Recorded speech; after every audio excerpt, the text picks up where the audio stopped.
오늘 창세기 3장 6절부터 10절까지 말씀을 중심으로 나를 또다시 부르시는 아버지, 이와 같은 제목으로 함께 은혜를 나누기 원합니다.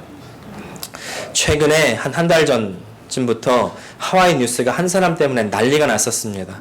하와이 오아후 섬 이 카우쿠 출신의 18세 이암 통이라는 사람이 아메리칸 아이돌에서 우승을 했기 때문입니다. 아메리칸 아이돌 다 아시죠? 전국에서 노래 잘하는 사람들 다 모아가지고 한 사람 뽑는 그 오디션 프로그램인데 하와이 출신 청년이 우승한 겁니다. 그래서 하와이가 들썩였는데 사실은요, 참 안타까운 것이 이암 통이의 가족들이 사실은 지금 워싱턴에 살고 있다는 거예요. 세관고 때문에 워싱턴 주로 이사해서 거기 살고 있지만 하와이에서 나고 자랐기 때문에 하와이 출신이라고 해서 이암이 우승하고 나서 하와이에 와가지고 콘서트도 하고 하와이 방송에서 특집 방송을 편성하기도 했습니다. 이제 그래서 유튜브에서도요, 역시 이암 통이에 관한 영상이 뜨는데 이암 통이가 처음 아메리칸 아이돌 저지스 앞에서 심사위원 앞에서 오디션을 보는 영상이 뜨는 겁니다. 이 영상 제목이 이렇습니다. Judges in Tears. 눈물을 흘리는 심사위원들, 이런 제목입니다. 도대체 어떤 노래를 불렀길래 심사위원들이 눈물까지 흘렸을까 궁금한 마음에 영상을 바로 보았거든요. 이암 통이가 먼저 어떻게 이 아메리칸 아이돌에 지원하게 되었는지 이야기를 하면서 아버지에 대한 이야기를 합니다. 아버지가 아메리칸 아이돌에 지원하기 몇 개월 전에 돌아가셨다는 거예요. 그러면서 이제 울컥하면서 말을 잇지 못합니다. 이제 진정한 후에 노래를 부르는데 이 심사위원들이 다 자기 아버지를 생각하면서 울고 마는 거예요. 영상을 봤던 많은 사람들도 댓글을 보니까 다 아버지 생각하면서 울었고요. Monsters라는 곡인데 저도 아무 생각 없이 노래를 듣고 있다가 갑자기 눈물이 왈칵 터지는 겁니다. 코러스에 이런 부분이 나와요. I'm not your son, you're not my father. We're just two grown men saying goodbye. 지금은 아들도 아버지도 아니고 그저 다 큰 남자 둘이 작별을 구하는 겁니다. 용서할 필요도 후회할 필요도 없어요. 서로 당신의 실수도 내 실수도 알잖아요. 당신이 잠들 때 자랑스럽다 느낄 수 있도록 노력할게요. 그러니 아버지 편히 눈 감으실래요? 걱정 말고 내게 맡겨주세요. 괴물을 쫓아내는 역할을. 참 가사가 와닿지 않습니까? 저도 저와의 그 아버지와의 관계를 생각하면서 울컥하는 마음이 들었는데 노래를 다 듣고 난 심사위원 역시 이 노래를 들으면서 자기 아버지를 떠올리면서 우는 겁니다. 그리고 또 다른 심사위원은요, 이암이 목소리도 참 좋은데 목소리가 아무리 좋아도 스토리가 없으면 안 된다고, 훌륭한 뮤지션은 다 스토리가 있다고, 그 스토리를 전하는 것이라고 얘기를 해요. 그리고 사람들의 영혼을 프레쉬하게 해달라고, 새롭게 해달라고 부탁을 합니다. 이 심사위원의 이야기를 들으면서 이런 생각이 들었습니다. 지금 이암이 말하는 스토리가 뭐냐면 아버지와의 관계잖아요. 지금은 볼 수 없는 아버지, 아버지를 그리워하는 마음, 그 관계가 이 노래를 통해서 우리 마음 가운데 다시 리프레시가 되는 겁니다. 잊고 있었던 나의 사랑하는 사람, 잃어버렸던 그 사람들과의 관계들을 떠올리면서 마음 아파하면서도 그 자체가 이제 메말랐던 우리의 마음들을 다시 촉촉하게 해주는 거 아니겠습니까? 사람들이요, 잃어버렸던 관계 회복에 목말라 있습니다. 사람들이 음악을 통해서, 예술을 통해서 그 잃어버렸던 관계, 잊고 있었던 관계를 새롭게 하기를 원하는 거예요. 우리들은요, 관계에 목말라 있습니다. 그래서 사람들을 만나죠. 관심을 기울이고 애정을 쏟습니다. 근데 사람들을 만났잖아요. 만나보니까 어떻습니까? 내가 원하는 만큼의 사랑을 안 줍니다. 내가 쏟은 만큼의 사랑을 다시 안 줘요. 그러니까 상처받는 거 아닙니까? 그리고 어떻게 끝나냐면, 아유, 이 세상이 그렇구나. 이 사람들이 그렇구나. 세상은 혼자야. 인생은 혼자야. 사람 만나는 거 지겨워. 언제까지 내가 당하나 보자. 내가 다른 사람 이제 만나나 봐라. 나도 이제 이기적으로 살 거야. 이런 마음들 갖지 않습니까? 가장 가까워야 할 가족도 마찬가지예요. 어떻게 보면요, 가족이 더 잔인할 때가 있습니다. 다른 사람들은 모르는 나의 약점을 그 사람들은 아니까 오히려 더 그거 붙들고 늘어지는 겁니다. 그래서요, 심한 경우에는 가족과의 관계도 끊어버리죠. 점점 사람들은 개인이 되어가는 거죠. 사람들이 점점 함께할 수가 없습니다. 혼자가 되어서 외롭게 늙어갑니다. 너무나 안타까운 우리의 민낯 아니겠습니까? 그런 현실 속에서 이런 아메리칸 아이돌의 이암 통이의 이야기가요, 우리 잃어버렸던 관계를 향수하게 하면서 우리의 마음의 갈증을 조금이나마 잠시나마 해갈하게 되는 착각을 하게 합니다. 네, 착각이에요. 다른 사람들의 감동적인 이야기가 나의 마음을 감동시킬 때 나의 목마른 그 관계에 대한 그 갈망, 그것이 해갈되는 것 같지만 그때뿐 아니에요. 노래를 들어보세요. 그때뿐 아닙니까? 사람 만나보세요. 그때뿐 아닙니까? 지나가고 나면은 더 깊은 목마름에 허덕이고 있는 것이 바로 우리들 아니겠습니까? 진정으로 믿고 신뢰할 수 있는 그런 관계가 없어지는 우리들, 텅 비어있는 우리 현대인들에게 오늘의 본문은요, 우리에게 신앙의 본질이 무엇인가 이것을 제시합니다. 우리가 신앙을 통해서 진정으로 얻어야 되는 것이 무엇인가에 대한 답을 제시합니다. 오늘 본문은요, 지난주에 이어서 아담과 하와가 범죄하고 난 그 이후에 대한 이야기입니다. 선악을 알게 하는 나무의 열매를 먹고 범죄했습니다. 그리고 나서 성경은 아담과 하와가 눈이 밝아졌다 이렇게 얘기합니다. 7절 말씀 제가 다시 한번 읽어드리겠습니다. 이에 그들의 눈이 밝아져 자기들이 벗은 줄을 알고 무화과 나무 잎을 엮어 치마로 삼았더라. 그러고 보면요, 선악과에 무슨 효능이 있었긴 했나 싶기도 합니다. 이 사람들이 선악과를 먹은 즉시 눈이 밝아져서 자기들이 벗은 줄을 알았다는 거예요. 그건 뭐냐면 수치심을 느꼈다는 겁니다. 수치심은요, 이제 숨기고 싶은 것이 드러날 때 느끼는 감정 아니겠습니까? 자신들의 알몸이요, 범죄하기 이전에는 괜찮았는데 범죄하고 나니까 감춰야 되겠다는 것을 느낀다. 이 이야기가 우리에게 큰 인사이트를 줍니다. 제가 결혼한 지 얼마 안 됐을 때 이야기예요. 저는요, 항상 집에 가서 점심을 먹습니다. 신혼이잖아요, 신혼. 네, 저도 보고 싶고 와이프도 저를 보고 싶었을 것이고, 네. 그래 또 밖에 사 먹는 거 아까워요. 집밥이 맛있습니다. 그래서 이제 또 결혼을 막 했으니까 얼마나 아내가 밥을 정성스럽게 해주겠습니까? 정성스럽게 해준 요리를 먹어야죠. 근데 보통은 제가 집에 갈 때 집에 가요 이제 이렇게 문자를 보내고 집으로 갑니다. 근데 그날따라 문자를 안 하고 집으로 갔어요. 나름대로 이제 서프라이즈 해 주려고 그렇게 갔는데 열쇠를 문을 탁 따고 여보 왔어요 하고 딱 들어가는데 갑자기 안에서 어머 그러면서 문을 꽝 닫고 문 잠궈 버리는 겁니다. 무슨 일이지? 놀라잖아요.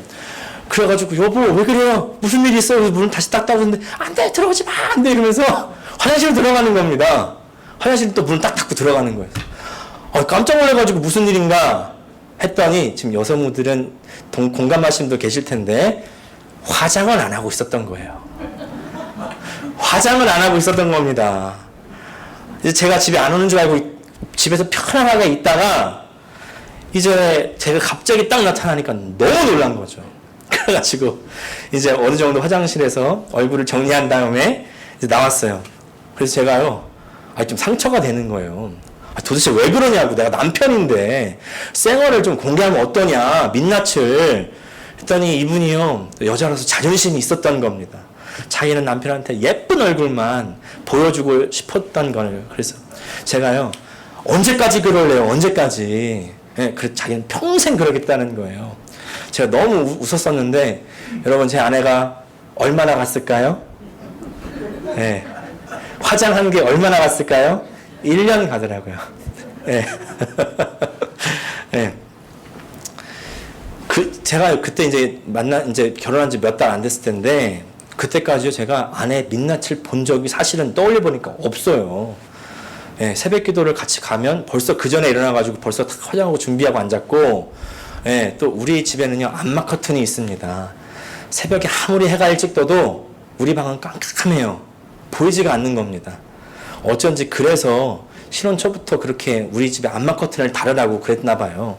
안 보이게 하려고. 예, 딱 1년 가더라고요. 그렇지만 살 부대끼고 사는데 쌩얼을 안 보겠습니까? 보게 되죠. 예, 화장한 얼굴만 보여줄 수 있겠냐고요. 그래서 이제 어느 순간 포기하게 된 것 같아요. 제가 여기서 깨닫는 게 있는 거예요. 우리는요, 타인에게 나의 쌩얼, 나의 민낯을 공개할 수가 없습니다. 예, 공개할 수가 없어요. 부끄럽기 때문에.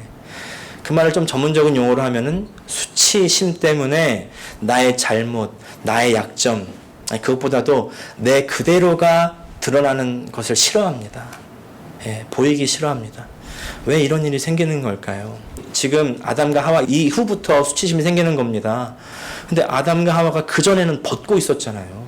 근데 그때는 그게 수치스럽지가 않았어요. 창세기 2장 25절 보니까 아담과 그의 아내 두 사람의 벌거벗었으나 부끄러워하지 아니하더라. 서로 벗은 몸을 보고 있었음에도 불구하고 그때는 수치스럽지 않았던 이유, 그때는요 관계가 온전했기 때문입니다. 그 관계가 온전했던 이유가 뭘까요? 이제 그 다음 절에 힌트가 나옵니다만은 미리 말씀드리면 사실은 그들은요 하나님과 관계가 이미 좋았죠.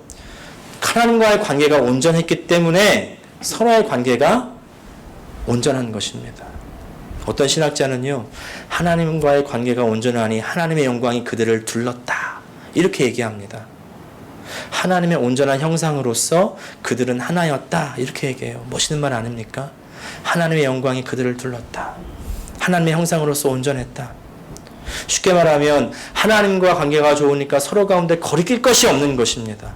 근데 범죄하니까 하나님과의 관계가 끊어졌습니다. 8절 말씀 같이 읽겠습니다. 시작. 그들이 그날 바람이 불 때 동산에 거니시는 여호와 하나님의 소리를 듣고 아담과 그의 아내가 여호와 하나님의 낯을 피하여 동산나무 사이에 숨은지라. 범죄하니까 피하고 숨습니다. 관계가 깨졌습니다. 하나님과의 관계가 끊어지니까 그전에는 부끄럽지 않았던 관계가 이제는 부끄럽게 변하는 것입니다. 아담과 하와 간의 관계도 깨지는 거예요. 하나님과 함께 할 때는 자신들의 있는 모습을 그대로 받아들일 수 있었는데 하나님과 함께 하지 않을 때는 서로의 모습을 받아들일 수가 없는 것이죠. 나의 모습도 수치스럽고 상대방의 모습도 수치스럽습니다. 그래서 아담과 하와는 부끄러워가지고 나뭇잎으로 서로의 몸을 가리고 서로로부터도 가리지만 또 하나님으로부터 피해서 숨는 겁니다. 이것이 범죄하는 사람들의 특징이에요. 이것이 죄입니다. 지난주에 말씀드렸습니다. 죄란 자리를 이탈하고 관역에서 벗어난 것이다. 근데 지난주에는 다만 하나님 아니라고만 말씀을 드렸는데 정확하게 어디를 벗어난 것입니까?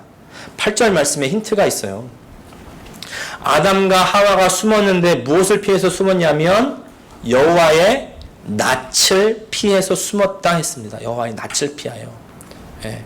제가 밑줄을 그어놨는데 얼굴을 피해서 여호와의 얼굴. 여호와의 얼굴이란 뜻은요 여호와의 임재라는 뜻도 있고 실내 내부라는 뜻도 있습니다. 사람들이 이탈하고 벗어난 자리가 어디냐면 바로 하나님과의 친밀한 자리, 하나님과 함께 거하는 자리, 거기를 벗어났을 때 죄고 거기를 벗어났을 때가 죽음이다라는 것이죠. 이것이 죄다. 8절에요 하나님을 묘사하는데 하나님을 어떻게 묘사합니까? 동산에 거니시는 여호와 하나님 이렇게 하나님을 묘사하고 있어요. 사실은 하나님은 육이 없으시기 때문에 거니실 필요가 없으시죠. 그냥 한번 딱 보시면 되고 그냥 적당히 이렇게 공기처럼 있으셔도 되는데 근데 하나님께서는 동산에서 거니신다. walking. 거니신다는 거예요. 어떤 학자는 이 부분을 이렇게 말합니다. 에덴에서 아담과 하와와 또 모든 만물들과 하나님께서는 늘 함께 하시지만 또 따로 함께 거니는 시간이 있었을 거라는 거예요. 다시 말씀드립니다. 늘 함께 하시지만 또 따로 함께 거니는 시간이 있었다. 저는 이 말씀이 좀 공감이 많이 됐습니다. 우리가요 하나님은 전지전능하시고 창조주시고 하나님은 위대한 신이시기 때문에 어디나 계셔. 그러죠? 예. 그래서 우리가 어디나 계시니까 하나님과 동행하고 하나님과 늘 함께 할 수 있다. 이런 이야기 자주 합니다. 그러나 항상 하나님께서 함께 하지만 우리는 따로 시간을 들여서 함께 모여서 예배하는 시간을 가집니다. 왜 그렇습니까? 왜 주일 예배 때 따로 모여야 되고 왜 또 수예배 또 모여야 되고 왜 새벽 예배 때 모여야 되고 왜 그렇게 계속 모이냐고요. 그때 만나는 하나님은 더욱 친밀합니다. 그때 만나는 하나님은 더욱 강력합니다. 아담과 하와는요 따로 하나님 만나는 시간을 정기적으로 가졌을 겁니다. 친밀한 하나님의 말씀을 듣고 그곳에서 교제를 가졌습니다. 에덴 동산은 바로 그 친밀한 교제의 원형이죠. 에덴의 뜻이 기쁨이라고 말씀을 드렸었는데 하나님과의 친밀한 교제가 기쁨의 원천이에요. 항상 주님께서 다니시는 그때 그 자리를 아담과 하와는 알고 있습니다. 그 시간 그때 하나님이 오시는 그 소리를 듣는 겁니다. 그래서 바람이 불 때라는 말이 참 의미심장합니다. 제가 지난번에 요한복음 3장에서도 거듭남을 나눌 때 말씀드렸죠. 예수님께서 이렇게 대답하십니다. 바람이 임의로 불매 내가 그 소리는 들어도 어디서 와서 어디로 가는지 알지 못하나니 성령으로 나는 사람도 다 그러하니라. 예수님께서 성령 하나님의 영을 바람으로 비유하시죠. 그리고 이 하나님이 오실 때 바람이 부는 거예요. 이건 우연이 아닙니다. 실제로 바람이라는 단어 루아흐인데 바람, 공기, 호흡, 영이라는 뜻이 있습니다. 하나님의 영이 임재하시는 그때 바람이 불었다. 그 임재하시는 감각, 그 임재하시는 느낌이 있는 거예요. 그 바람이 불어오듯이 갑자기 내 마음에 불어오는 생각들이 있죠. 소리들이 있습니다. 아담에게 이런 소리가 들리는 겁니다. 9절 말씀 다 같이 읽겠습니다. 시작. 여호와 하나님이 아담을 부르시며 그에게 이르시되 내가 어디 있느냐. 하나님께서 숨어있는 아담을 정확하게 딱 부르시죠. 내가 어디 있느냐. 이 말이 하나님이 아담이 어딘지 몰라서 아담 어디 있지? 어디 갔지? 못 찾겠네? 아닙니다. 하나님께서는 정확히 아담이 숨는 것을 아셨고 그리고 그 숨은 아담을 불러내는 것이죠. 하나님께서는 아담을 불러내십니다. 여기에 오늘 첫 번째 중심 포인트가 있습니다. 하나님께서 범죄한 아담, 다시 말해서 하나님과의 관계를 그 깬 아담을 불러내신다. 이 말은 뭐냐면 나빠진 관계를 회복하자는 것입니다. 관계를 회복하자. 너는 나와 함께하는 이 관계를 깼지만 내가 그 관계를 다시 회복시키겠다. 그것이 바로 하나님께서 아담을 불러내시는 이유죠. 하나님께서 깨진 관계를 회복하신다. 그리고 여기에 대답하는 것이 우리의 신앙입니다. 다시 말해서 우리의 신앙은요, 하나님과의 관계를 회복하는 것입니다. 우리가 예수 믿는다고 할 때 우리는 여러 가지로 이 믿음을이라는 말을 써요. 나 예수님이 계시다는 것을 진짜 믿어. 이때도 믿음이라고 씁니다. 예수님이 하신 일을 인정해. 이것도 믿음이라고 써요. 근데 이런 믿음은 누가 가진지 아세요? 또 누가 가졌냐면 귀신도 가졌습니다. 귀신도 가졌어요. 마가복음 5장 보면요, 예수님께서 이제 거라사인의 지방으로 가셨습니다. 거기서 귀신 들린 사람을 만나요. 귀신 들려가지고 엄청 힘이 센 사람, 아무도 제어할 수 없는 그런 지경의 사람을 만났습니다. 근데 이 귀신 들린 사람이 갑자기 예수님 앞으로 달려와서 이렇게 말하는 겁니다. 마가복음 5장 7절 말씀 같이 읽어보겠습니다. 시작. 큰 소리로 부르짖어 이르되 지극히 높으신 하나님의 아들 예수여, 나와 당신이 무슨 상관이 있나이까? 원하건대 하나님 앞에 맹세하고 나를 괴롭히지 마옵소서 하니. 귀신도요, 하나님이 계신 걸 압니다. 그리고 예수가 하나님의 아들인 것도 알아요. 그리고 이 하나님의 거룩한 아들이 하나님의 거룩한 일을 하기 위해서 온 것도 압니다. 많은 분들이요, 나 하나님 믿어 이렇게 얘기합니다. 근데 여기서만 그치면요, 귀신이 하나님 믿는 것과 별로 차이가 없는 것입니다. 우리 크리스천이 말하는 믿음은 계시는 것을 믿는 게 아닙니다. 존재하는 하나님, 그래 그분 계시지, 존재하시지, 이게 믿음이 아닙니다. 크리스천이 말하는 믿음은요, 이 신앙은 하나님과 깨져 있는 관계가 회복되는 것을 말하는 것입니다. 깨져 있는 관계가 회복되는 것. 나 하나님이 계시는 거 믿어. 이거 신앙 아닙니다. 다시 말씀드려요. 나 하나님 계시는 거 믿어. 이거 신앙 아닙니다. 하나님과 나와의 깨진 관계가 회복되는 것이 신앙입니다. 그래서 하나님께서는 내가 어디 있느냐? 라고 물으시는 이유, 너와 나 사이가 친밀했었는데 근데 그 관계가 깨져가지고 더 이상 너 내 앞에 나올 수가 없지. 그래, 내가 너 불러줄게. 어디 있니? 내가 부를 때 나와. 내가 너를 그냥 혼꾸녕을 내주려는 게 아니라, 물론 뭐 혼도 나오겠지만 그러나 회복하자. 나와의 관계를 다시 친밀하게 하자. 네, 나와 관계 회복돼야 돼. 바로 그거라는 거죠. 이때요, 주님 앞에 돌아가는 것이 살 길입니다. 이 돌아가는 것이 바로 회개입니다. 히브리어로 회개라는 단어를 테수바라고 하는데, 이 말은요, 돌아서다라는 의미도 있지만 대답하다라는 의미도 있습니다. 신앙은요, 하나님께서 우리를 부르실 때 그것을 깨닫고 응답하는 것으로부터 시작합니다. 응답하는 거예요. 이런 맥락에서 우리는 회개에 대한 오해를 좀 바로 잡을 필요가 있어요. 우리가 회개하면요, 좀 죄로 말미암아 불의해졌다가 다시 의로워진다고 생각합니다. 좀 더 내가 나아진다고 생각하고 좀 더 좋아진다고 생각해요. 근데 여러분, 우리는 나아지거나 좋아지는 게 아니에요. 회개해서 우리가 더 좋은 사람, 더 나은 사람 된다고 생각한다면요, 그거는 큰 착각입니다. 회개는 불의한 나를 의로운 나로 만드는 것이 아니라요, 회개는 하나님께 응답하는 거예요. 응답하는 것. 하나님의 부르심에 응하는 것. 그래서 하나님께 돌아가는 것. 그렇게 하나님께 돌아가면 용서해 주시는 것입니다. 그래서 우리는 회개하고 의인이 되는 것이 아니라 회개하고 용서받은 죄인이 되는 것입니다. 네, 우리는 죄인이에요. 우리는 죄인이긴 죄인인데, 회개하고 하나님께 응답했을 때, 하나님께 돌아왔을 때 우리는 용서받은 죄인이 되는 것입니다. 그래서 우리는 죄를 짓지 않는 사람이 되는 것이 아니라 죄에 민감한 사람이 되는 거죠.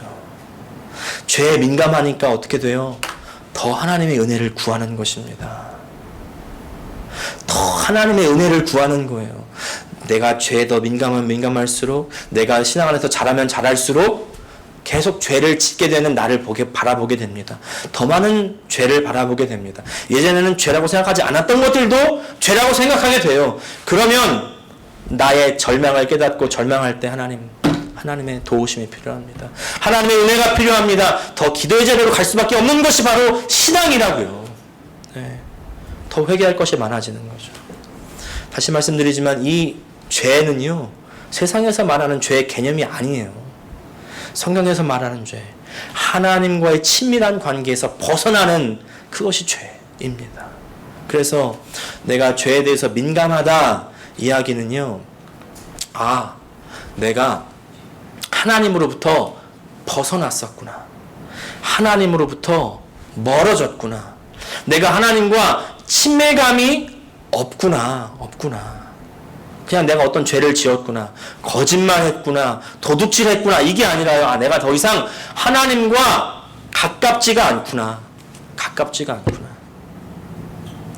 그래서 저는요, 저와 여러분이 이 하나님으로부터의 거리감, 이 거리감에 민감해지시기를 축복합니다. 그리고 그렇게 거리가 멀어졌을 때 하나님께서 우리를 부르시는 거죠. 현수야, 네가 어디 있니? 황우정 목사야, 네가 어디 있니? 김동균 장로야, 네가 어디 있니? 어디 있느냐? 그 거리가 멀어졌을 때 부르시는 하나님의 부르심에 응답하는 저와 여러분 되시기를 축복합니다. 이 부르심이야말로 은혜의 부르심이고, 그리고 사랑의 부르심이에요. 이 사랑의 부르심이야말로 우리의 깨진 관계를 회복하는 겁니다. 죄는요, 관계를 깨뜨려요. 관계가 깨져서 원래 자리에서 이탈된 것이 죄라면, 이 관계를 회복하는 것은 사랑입니다. 사랑이에요. 그런 맥락에서 우리는 죄 반대말을 의라고 생각하지만, 죄 반대말은 의가 아닙니다. 사랑입니다. 죄 반대말은 사랑이에요. 죄를 의롭게 만드는 것은요, 나의 공정함, 내가 막 아주 법을 잘 지키고 내가 의롭게 행하고 철저한 준법 정신을 가지고 내가 죄를 변화시켜서 의롭게 만들어야지, 아니에요. 그렇게 해서는 죄가 의로워지지 않습니다. 죄를 변화시켜 의롭게 만드는 것은요, 사랑입니다. 사랑이에요. 우리 베드로전서 4장 말씀, 4장 8절 말씀 같이 읽겠습니다. 시작. 무엇보다도 뜨겁게 서로 사랑할지니 사랑은 허다한 죄를 덮느니라. 그래서 아버지의 부르심이요, 죄에 빠진 나, 죄 때문에 관계가 깨진 나, 내가 있어야 할 그 하나님 아버지의 얼굴 앞에서 있어야 될 그곳에서 벗어난 나, 그 나를 부르신 아버지의 부르심, 그 사랑의 부르심, 내가 어디 있느냐 부르시는 아버지의 부르심에 응답하는 저와 여러분 되시기를 축복합니다. 우리 시간 한번 기도할 때, 하나님, 지금 내가 어디에 있습니까? 내가 주님과의 그 친밀한 교제 가운데 있어야 될 텐데 그곳에서 나는 벗어나 있지는 않습니까? 멀어져 있지는 않습니까? 떨어져 있지는 않습니까? 하나님의 얼굴에서 떨어진 것이 바로 죄라고 오늘 말씀하시는데, 오늘 그 내가 어디 있느냐라고 부르시는 그 부르심에 응답하는 내가 되길 원합니다. 다 함께 통성으로 기도하시겠습니다. 하나님 우리 아버지, 하나님의 얼굴빛으로부터 멀어질 때에 부르시는 그 사랑의 부르심을 오늘 나의 마음 가운데 듣게 하여 주시옵소서. 하나님, 오늘 성령의 바람이 우리 마음 가운데 불어오게 하여 주시고, 성령의 그 음성이 나에게 들릴 때 응답할 수 있도록 도와주시옵소서. 응답하는 것이 바로 회개고 주님과의 관계 회복의 시작인 줄을 믿습니다. 그 관계 회복을 위하여 주님 십자가에 달리시고 그 보배로운 피를 흘리셨는데, 하나님 그 보혈을 힘입고 주 앞에 나아가는 모든 사람들에게 주님 은혜로운 관계의 회복을 허락하여 주시옵소서. 하나님과의 관계가 회복됨으로 말미암아 나의 가정 안에서의 사랑하는 사람들과의 관계가 회복되게 도와주시고, 내 이웃들과의 관계가 회복되게 도와주시고, 내가 가는 만나는 모든 사람들과의 관계가 회복되게 하여 주시옵소서. 예수님의 이름으로 기도합니다. 아멘.